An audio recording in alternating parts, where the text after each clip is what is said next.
Hi everyone, Alchemist Line here, and today we're going to take a look at my Canny Valley Endurance.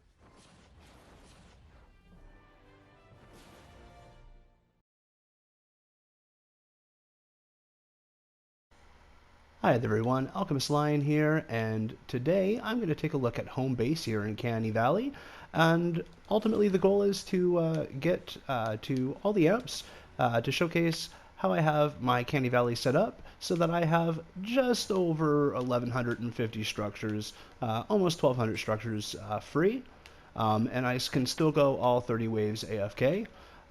Basically I just sit right up top on that lower part of the lion, right above home base, kind of right where I am, right on his cheek.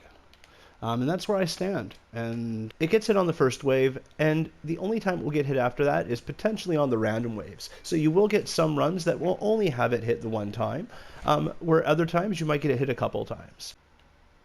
Now, home base, it spawns from two locations. It spawns from the south, and it spawns from the west. And what we'll do is we'll take a look at each one of these and see how I have it set up. Now, this is where the Husks spawn in from the south.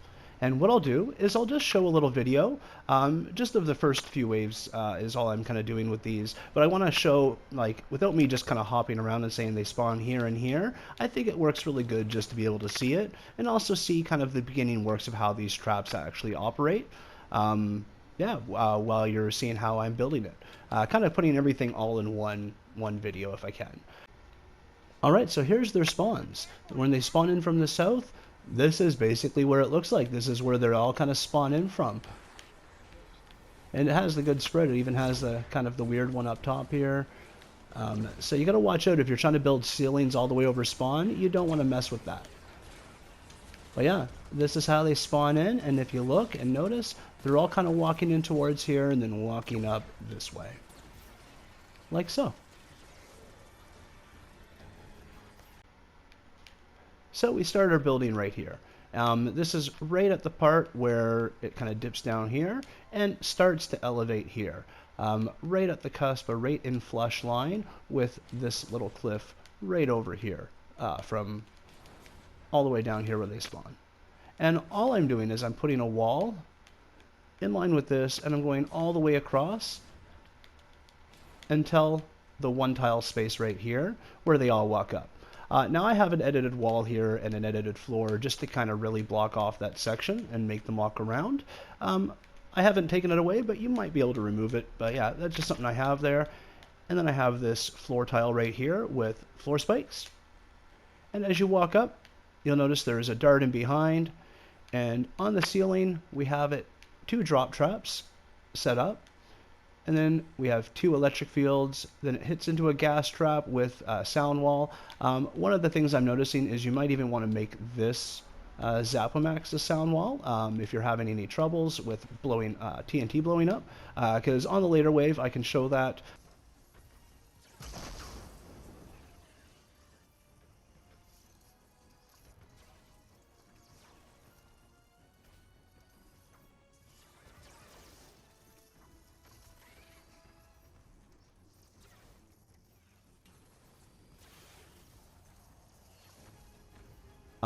It was clearing out quite a bit, but it still managed to work. I just, some things that you can notice and pay attention to if you're watching it, you see things, happening, you can always make adjustments. As well, there was a few husks that got through.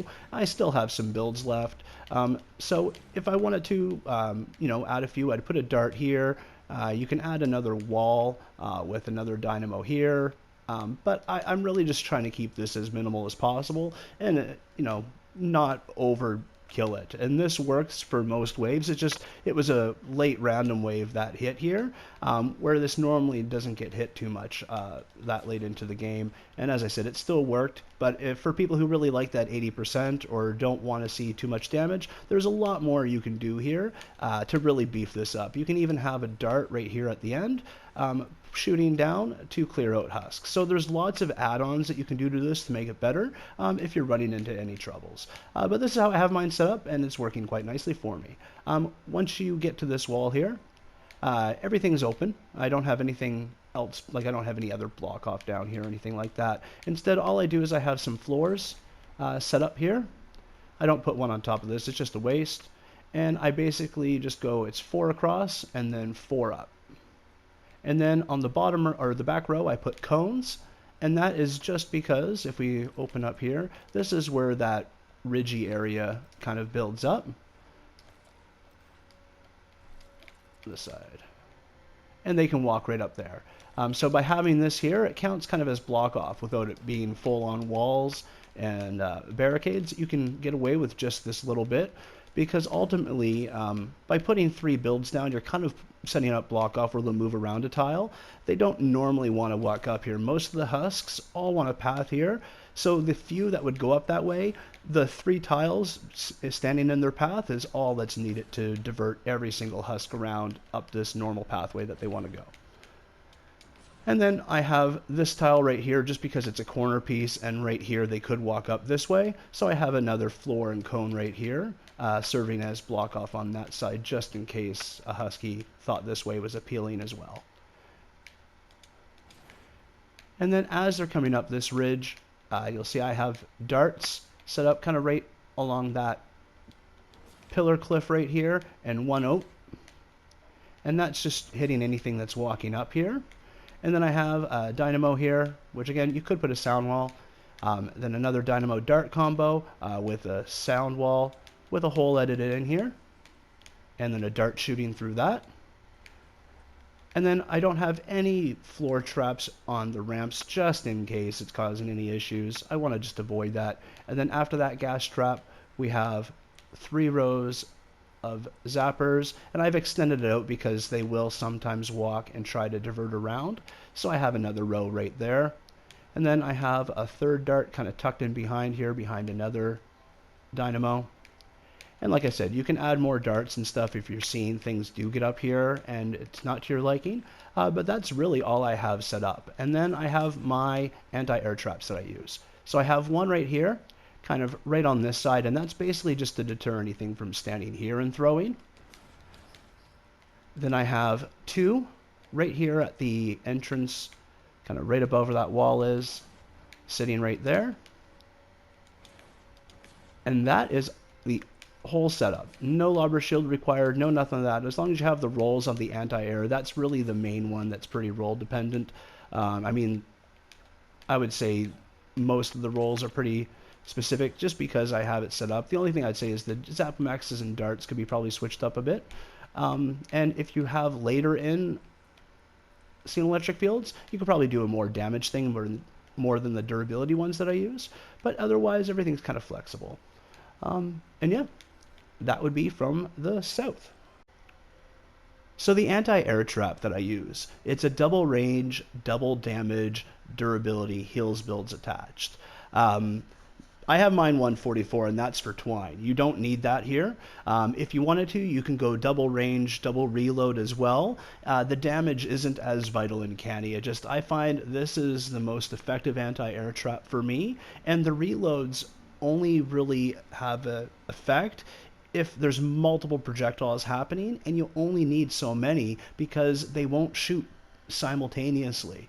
So you don't need a whole flood of anti-air traps. Most cases, I find 3 to 5 are all I need. Sometimes I'll have 6 with a Space Rocks amp, depending on how big my amp setup is, but you don't need more than that. And this is, I find, one of the best traps, especially if you're wanting to try to avoid lobber shields and kind of unnecessary builds. The next trap I'm using is a wall dart. Mine are set to 144. Now, I will say this, the 144 doesn't matter because Canny will just downgraded anyway. 130, 144, they're being downgraded. So it's not a vital piece. It's just this is what I have available to me, and I'm not going to remove superchargers when I don't really need to. But it does help with war games, giving a little extra damage. So if you can get them, I always say, you know, why not? How I have mine set up is the crit setup. I do a damage, double crit damage, crit rating, increased build's health. The increased build's health I find is just helpful for them not to get smashed as much. Durability is always great on wall darts. I never usually run out unless it's towards the end on like a cross spawn section. But for the majority of purposes, this is all you really would need for a wall dart. They're pretty perfect. Zap-o-max, aka the Dynamo. It doesn't matter. Either one or the same one. But how I have it set up, I have it almost the exact same way as the Dart, only I have heals builds on these versus increased builds health. That's just my own personal thing, because sometimes I'll kind of back up or I'll use increased health plus a heals on the back. So that's my own little mix. But for the actual builds here, not a big relevance. If anything, you might even have a better chance with the increased builds health and keeping them around more because I don't do a lot of doubling up on this build. But yeah, that's what my zap-o-max is. You'll notice a lot of the damage style things that I'm trying to do are going to follow this format with the damage, crit rating, double crit damage setup. All right, so in this endurance plus pretty much everything new now. I used to use different drop traps a while ago before the crowd control nerfs. Now it's basically just all durability. I find that you can get really good use out of these, especially in Canny, especially with the cross spawns. Having these on top of the spawn areas where there's cross spawns, you get almost the full endurance worth of use out of them. If you have more durability than me, which the runs that I've been doing recently, I'm around 277 with machinist and support. So at this stage, these are working beautifully. And they're still very effective. I know the drop traps got nerfed a bunch, but in Canny, they're a highly effective tool, especially with this durability in play, in keeping, you know, the Husks at bay. So this is the Seal Electric field that I'm using, and it's all durability. Now, you can definitely go for a more damage style thing as you get towards the amp. However, I'm using these mainly as a filtration system with the drop traps, and having that durability at the start of the tunnels is extremely valuable, especially as you get towards the later ends. And this is how I use it.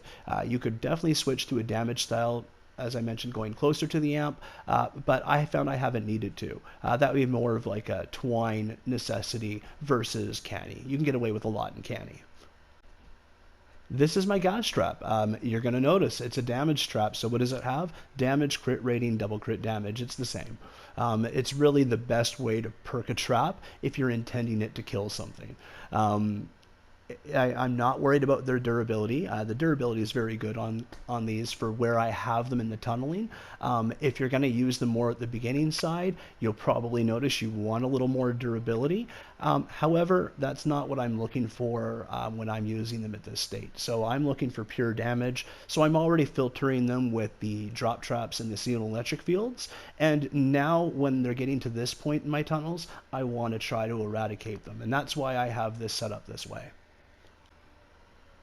And it's almost crazy, but here's my zapper, and lo and behold, damage, crit rating, double crit damage, durability. I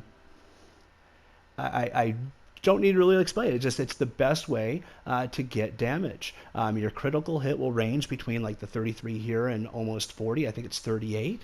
And you're getting a massive amount more damage almost every second hit. With these traps. And look, your regular damage 150. The critical hit is 662,000. And that's really, I mean, this perk is really what's doing it. You can try different things, reloads and things like that, but I find that you'll probably end up getting back to this spot eventually. Now this is one where I've made a change, and it's in the floor freeze trap, and I have it double impact, double reload durability with effect duration, and I took away an impact and I added the durability in simply so the trap lasts longer. And because of the crowd control, the triple impact is almost a waste.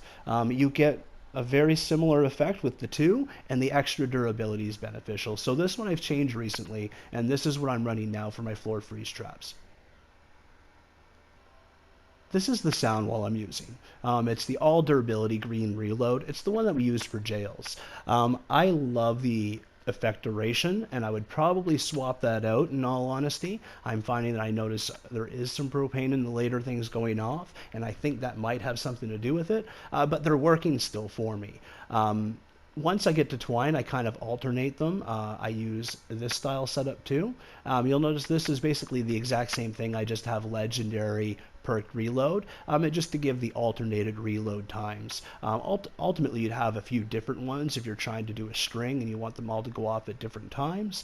But for this, I generally just need the one because I only have one at a time going off. And I find this one, it's really good. I would probably do effect duration. I just didn't want to change the perk on this where it is a great jailing trap the way it is.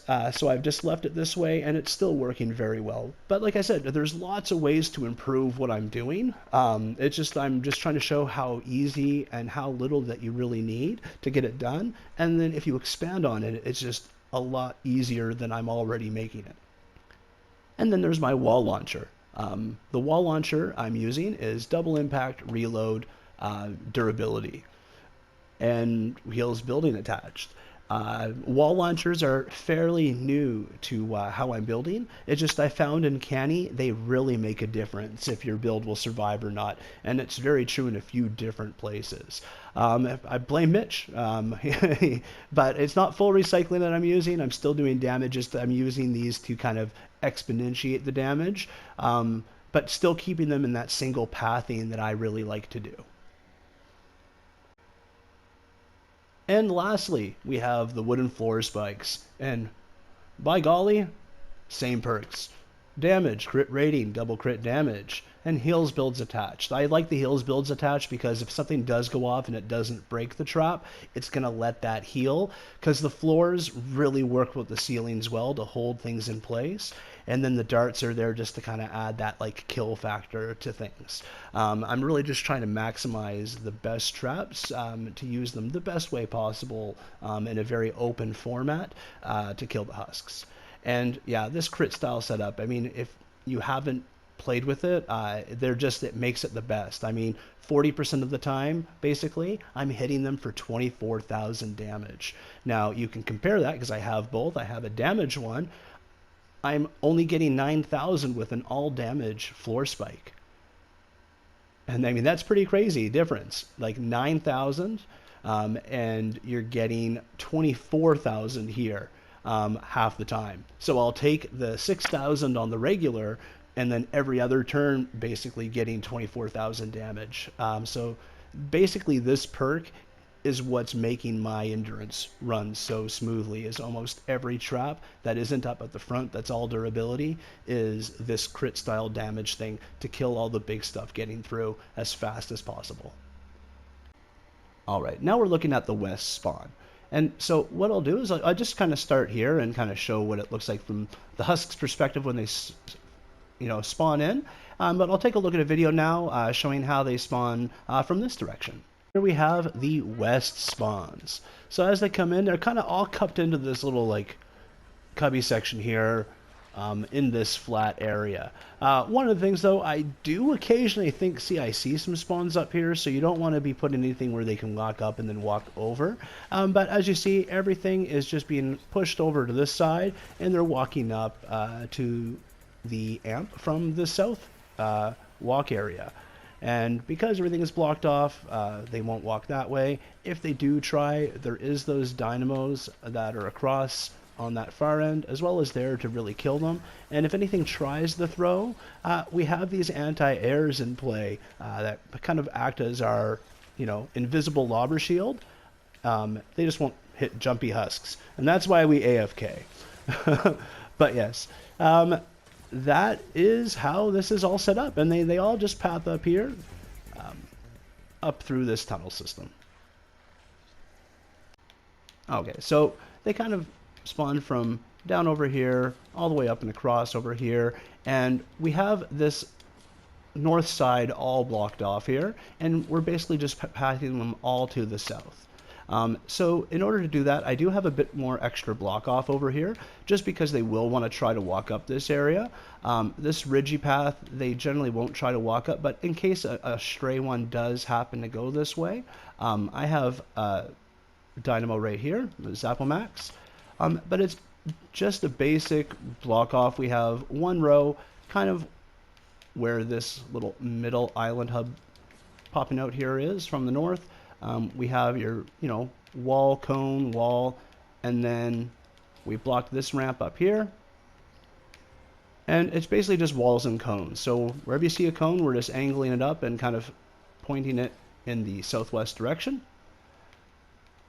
And then I have from this spot it going up, and it's kind of just like a fortress style where I'm just surrounding it and pointing it all towards the centerpiece. This part's not up at all. And then this part, it really doesn't matter too much, but I have this one pointing to the northwest right here.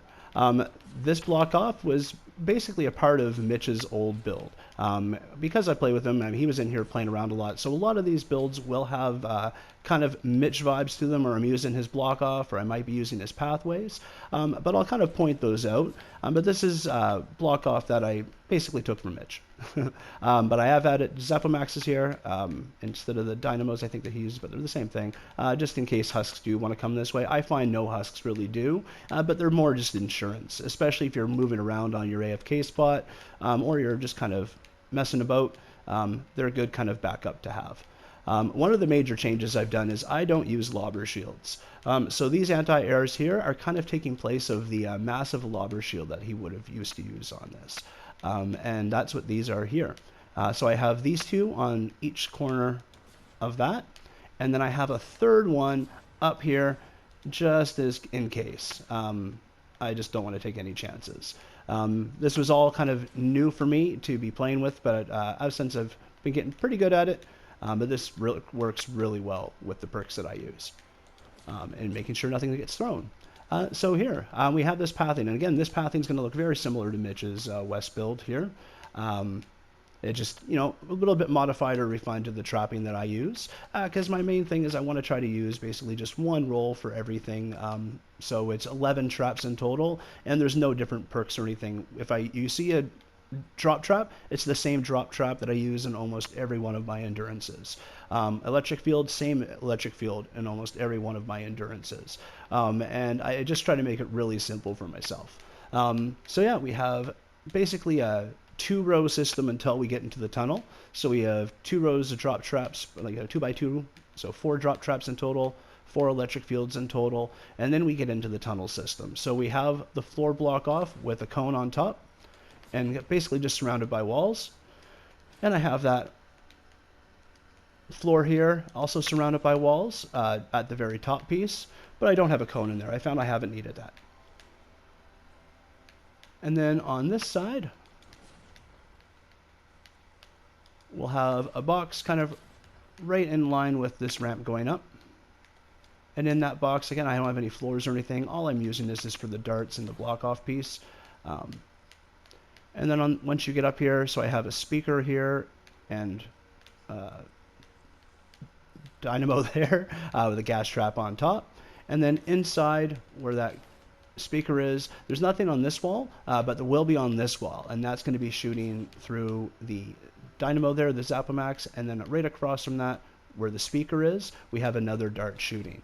So when they're walking up, here they're just getting hit by the gas, the dynamo and the speaker, but once they're right here, they're being frozen, they're being hit with a gas trap, and they're being hit with darts on both sides through the traps that are currently right here, as well as they're getting hit with this dart right here.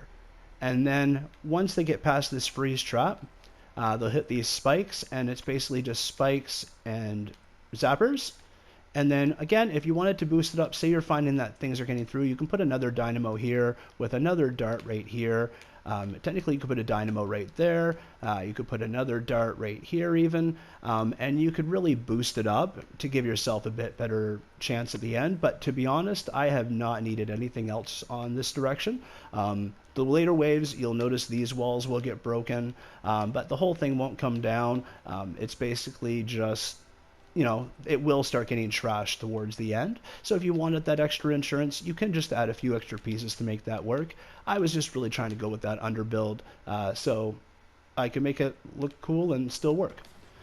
But yeah, that is pretty much Homebase. That's it for me here. I'm going to have the rest of these out pretty quickly here over the next week. But thank you so much for watching. I hope that you're going to enjoy this endurance. I think it's really cool just to kind of, you know, push the bounds to see how low I could get Canny. I know I could probably get it a little cheaper, but it would take a lot more work at this stage. This is a great middle ground for me to kind of show you guys this. So yeah, thank you again. Have yourself a great day, and I'll catch you around.